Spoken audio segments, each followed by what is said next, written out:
Boom! We're back in the game, YouTube. Check this out. I'm going to show you today what I like to do with my top 2 favorite combination out of my whole career is potato and truffle, especially black winter truffle. Now, I learned this dish a while back and I've never forgot it, and I really love the texture, and I'm going to share it with you. So strap in, let's do this. Okay, so we're going to start by peeling these potatoes, and I'm going right into it, so I'm just going to give them a little rinse and then put them back in the container. Now with this recipe, I think what's really important is that it's a few ingredients, but it's very important to have your mise en place set up correctly. I can't stress this enough. So what's going in the mixing bowl is about a pint of cream. Now listen, the amount of cream doesn't really matter. You just want to make sure it's enough for all your potatoes. I used about 6 potatoes in this recipe, but you can use 7, 8, whatever you want, depends on the size.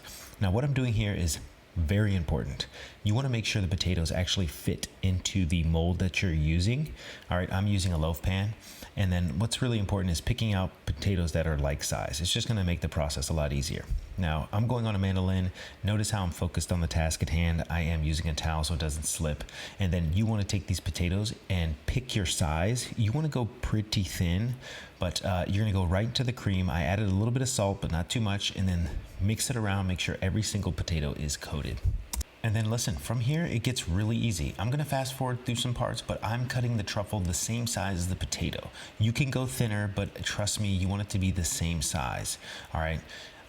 I'm OCD like a mofo, so I have to make sure it's the same size. Now, here we go. Piece of parchment in the bottom. I'm spraying the loaf pan, and then from here, it's really easy. Now, you have to be patient with this process. If you're working in a restaurant, if you're a cook, I'm telling you, don't rush through this. Make sure the potatoes are lined up nice and neat, right? I'm going 2 to 3 layers of potato, and then I'm going 1 layer of truffle.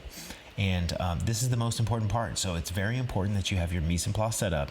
You have enough time to prepare this, and you're focused on this, and that's it.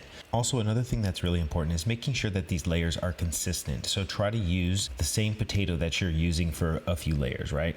And then what I'm going to do is I'm going to take a little bit of this residual cream. I'm just going to add a little bit for moisture. I'm going to put aluminum foil on this, and I bake this at 250 for about an hour and a half. After that, boom.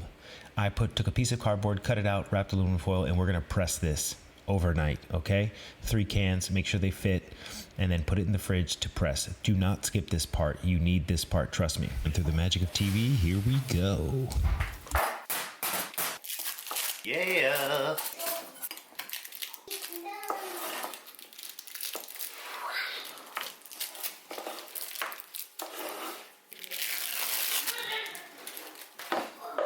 Okay, so it's smooth sailing from here. Listen, I think it's very important to warm it up a little bit before you unmold it, okay? Cut around the sides and make sure you take the parchment off of the bottom, because trust me, you don't want to eat that. Now, look how beautiful this looks. And I urge you to just be careful with the salt. I actually, to serve this, I use Parmesan. I think Parmesan plays very well with the truffle, and I keep it pretty straight up. Now, listen, you can use truffle oil in this recipe.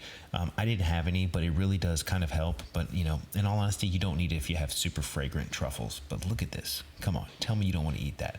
The only thing we have left to do is pan sear this. So I'm going to slam some music on and take you through the cooking process.